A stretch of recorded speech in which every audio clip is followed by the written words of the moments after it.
햇살 가득한 여름, 오늘도 하나님 말씀 안에서 평안과 기쁨이 가득하시길 바랍니다. 안녕하세요 성도 여러분, 7월 17일 금요일 말씀 묵상 시작하도록 하겠습니다. 오늘 묵상할 말씀은 에스겔서 25장 14절에서 15절 말씀입니다. 14절부터 제가 읽겠습니다. 내가 내 백성 이스라엘의 손에서 내 원수를 에돔에게 갚으리니 그들이 내 진노와 분노를 따라 에돔에 행한 적 내가 원수를 갚음인 줄 에돔이 알리라. 주 여호와의 말씀이니라. 주 여호와께서 이같이 말씀하셨느니라. 블레셋 사람이 옛날부터 미워하여 멸시하는 마음으로 원수를 갚아 진멸하고자 하였도다. 기원전 586년경에 이스라엘 백성들은 처참하게 유린당했습니다. 성전은 잿더미가 되었고 다윗 왕조는 무너졌고 그리고 백성들은 바벨론 포로로 끌려가게 되었습니다. 인간적인 눈으로 볼 때 이것은 단순히 한 민족의 패배가 아니라 하나님의 패배로 보였습니다.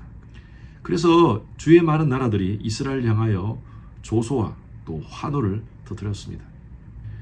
이스라엘 백성들이 누굽니까? 이스라엘 백성들은 바로 하나님의 자녀들입니다. 하나님의 자녀들이 고통받는 그 순간 하나님은 침묵하지 않으셨습니다. 주위의 이스라엘 백성들을 고통당하게 하는 여러 나라들을 향하여 하나님이 진노하십니다. 오늘 말씀, 오늘 25장부터 32장까지의 말씀이 바로 그러한 하나님의 진노에 대한, 주위 나라들에 대한 하나님의 진노에 대한 말씀입니다. 이 말씀을 통하여서 하나님은 단순히 이스라엘 백성들의 수호신이 아니라 이 우주와 모든 세상을 통치하시고 주관하시는 공의의 하나님이시라는 사실을 말씀하고 있습니다. 즉 하나님은 자기 백성들의 악을 외면하지 않으시고 또 간과하지 않으신 뿐만 아니라 주의 많은 나라들에 대한 하나님의 공의의 심판을 하신다는 그 메시지가 이 말씀들을 통하여서 담겨져 있습니다. 14절 말씀 한번 보실래요? 내가 내 백성 이스라엘의 손으로 내 원수를 에돔에게 갚으리니 그들이 내 진노와 분노를 따라 에돔에 행한 적 내가 원수를 갚음인 줄을 에돔이 알리라. 여러분, 에돔이 누굽니까? 에돔은요, 에서의 후손입니다. 에서는 야곱의 형이죠. 그래서 사실은 에돔과 이스라엘은 형제 국가입니다. 그럼에도 불구하고 이스라엘 백성들이 고통당하고 아파할 때 에돔은요, 기뻐하면서 박수칠 정도가 아니라 그 기회를 틈타 이스라엘을 침략하고 약탈했습니다. 마치 형과 동생이 길을 가다가 깡패를 만났는데 그 깡패가 동생을 때리니까 그 형이 박수치면서 깡패에게 더 때리라 더 때리라, 그 정도도 모자라서 그 깡패들과 함께 같이 동생을 때리는 것과 똑같은 모습입니다.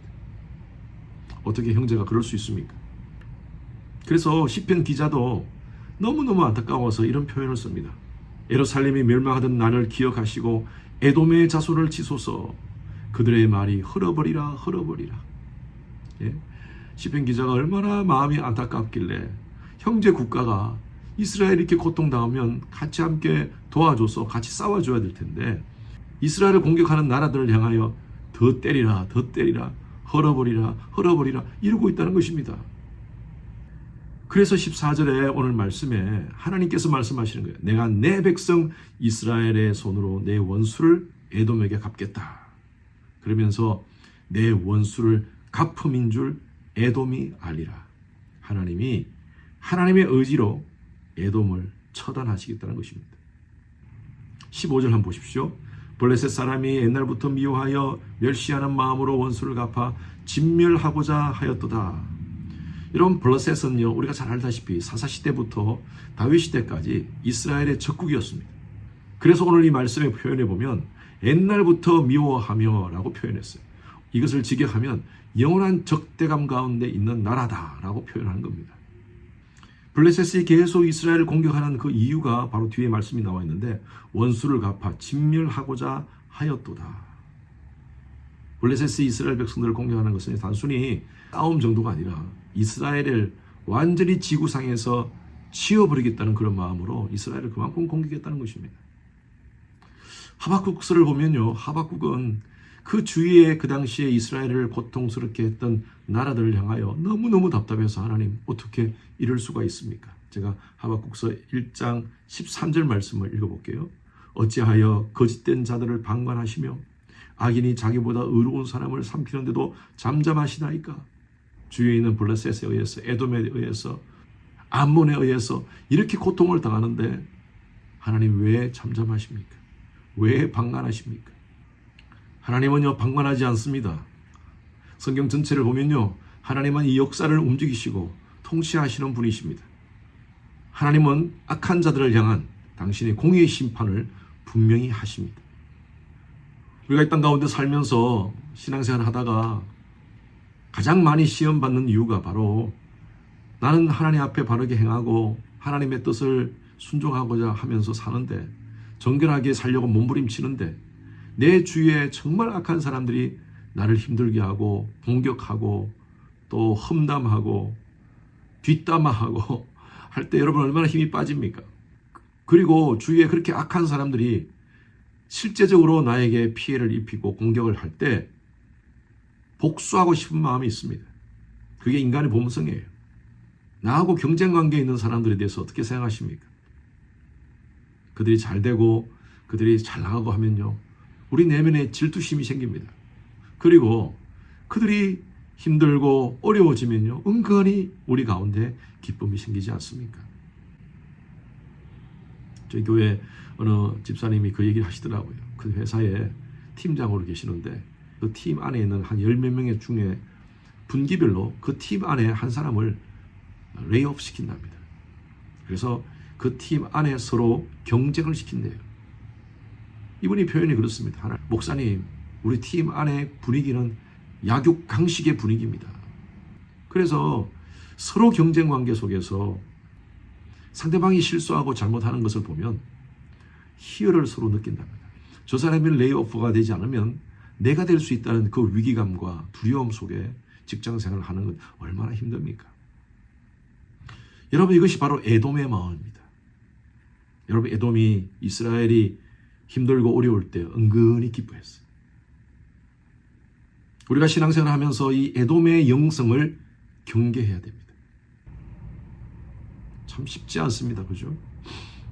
다른 사람의 실수와 다른 사람의 고통을 나의 성공의 발판으로 삼는 것, 그것이 바로 에돔의 영성이라는 것이죠. 우리 그리스도인들은 세상과 다르게 하나님의 공의를 실천하는 삶의 방법을 터득해야 됩니다. 세상 사람들의 가치관과 다르게 살아야 된다는 것이죠. 물론 여러분 직장 속에서 그러한 경쟁 가운데 있을 때 참 쉽지가 않습니다. 그러나 하나님은 공의 하나님이심을 여러분 기억하시기 바랍니다. 의롭고 바르게 사는 자들은요, 하나님이 결국 높이십니다. 악을 행하고 다른 사람의 고난과 실수를 기뻐하는 그런 사람들은요, 하나님이 심판하십니다. 이게 바로 에돔이었어요. 이 땅 가운데 하나님의 백성으로서 직장생활 또 사회생활을 할 때 때로는 억울한 일 당하고 답답한 일 당하고 우겨쌈을 당하는 한이 있더라도 여러분 기억하시기 바랍니다. 하나님은 다 보고 계십니다. 나를 공격하는 모든 에돔과 블레셋의 공격에 대해서 보응하실 것입니다. 내가 보복하려고 하지 마십시오. 하나님은 사랑의 하나님이시지만 공의의 하나님이십니다.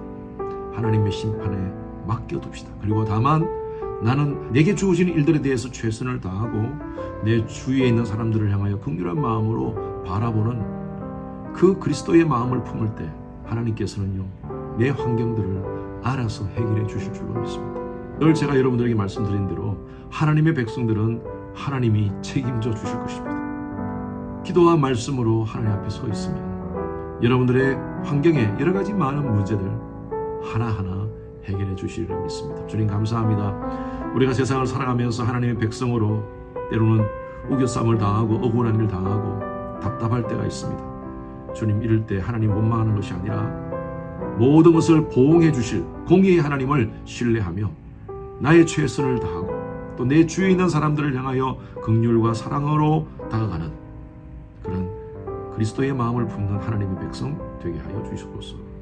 감사드리며 살아계신 예수 그리스도 이름으로 기도드렸습니다. 아멘. 금요일은 예배를 위해서 기도하는 시간입니다. 저의 설교에 하나님께서 함께 하시고 말씀을 준비할 때 또 말씀을 선포할 때 하나님의 능력이 또 성령의 기름 부으심이 임할 수 있도록, 그래서 성도들의 삶에 변화를 경험할 수 있도록 해달라고 기도해 주시기 바랍니다.